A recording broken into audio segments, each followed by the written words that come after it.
IPS अधिकारी Y पूरन कुमार मौत मामले में गुरुवार देर रात बड़ा एक्शन लिया गया है।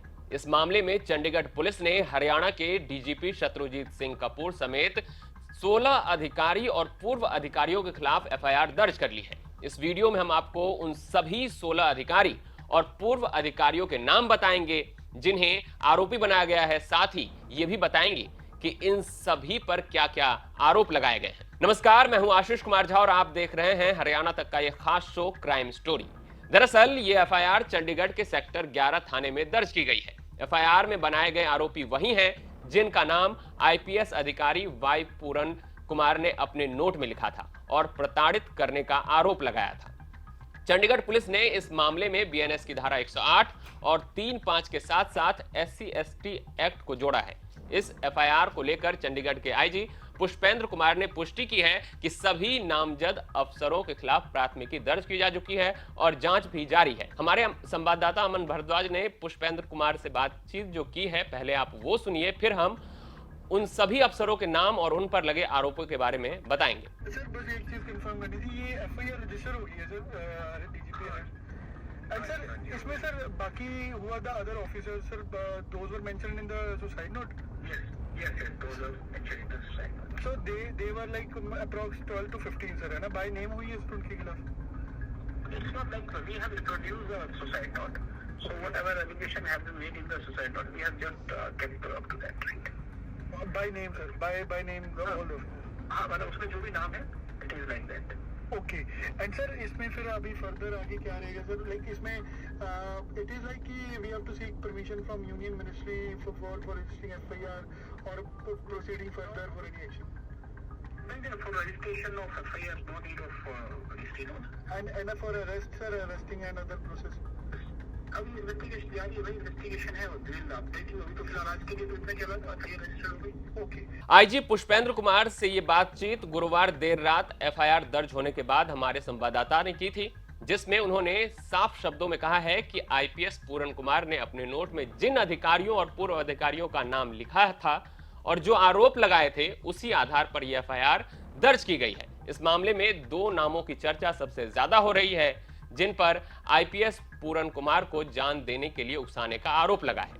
इसमें पहला नाम डीजीपी शत्रुजीत कपूर और दूसरा नाम रोहतक रेंज के एसपी नरेंद्र बिजारनिया का नाम शामिल है। डीजीपी शत्रुजीत कपूर पर आरोप है कि उन्होंने अपने वेतन एरियर 1 जनवरी 2015 से प्रभावी रूप से प्राप्त कर लिए, लेकिन जब पूरन कुमार ने समान आधार पर मांगे तो उन्हें सार्वजनिक रूप से तत्कालीन गृह मंत्री अनिल विज और अतिरिक्त मुख्य सचिव होम TVSN प्रसाद के सामने बेइज्जत किया गया और विरोध करके एरियर रुकवा दिए गए।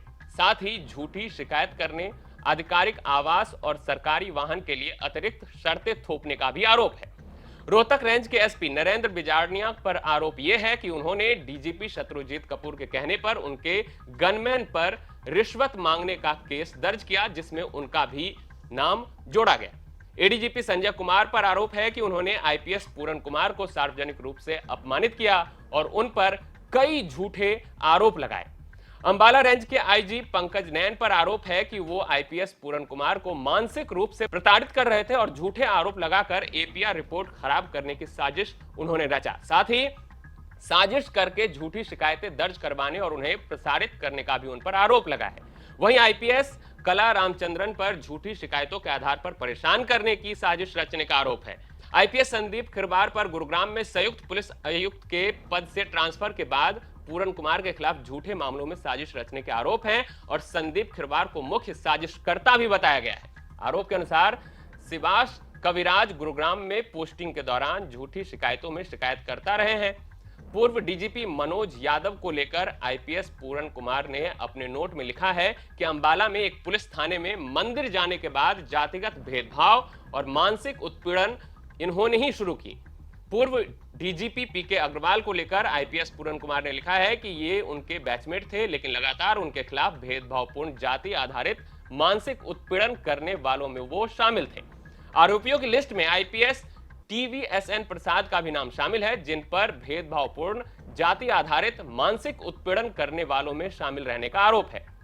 वहीं हरियाणा सरकार के पूर्व अतिरिक्त मुख्य सचिव IAS राजीव अरोड़ा पर पूरन कुमार ने आरोप लगाया है कि इन्होंने पिता के अंतिम समय के दर्शनों के लिए उन्हें छुट्टी नहीं दी, जिसकी वजह से पूरन सिंह पिता की मृत्यु से पहले उनसे अंतिम बार नहीं मिल पाए, जो कि आईपीएस पूरन कुमार के जीवन का सबसे बड़ा दर्द था।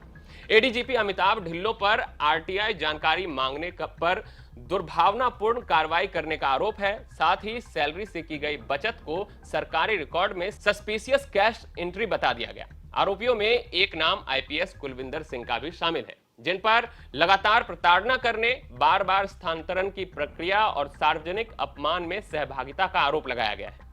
आईपीएस पूरन कुमार ने अपने नोट में आईपीएस माटा रवि किरण का भी जिक्र किया है, जिन पर आरोप है कि उन्होंने एक्स कैडर पोस्ट पर नियुक्ति पर सार्वजनिक रूप से मजाक और अपमान किया। इसको पूरन कुमार ने अपनी मानसिक प्रताड़ना के एक मुख्य कारण के रूप में बताया है।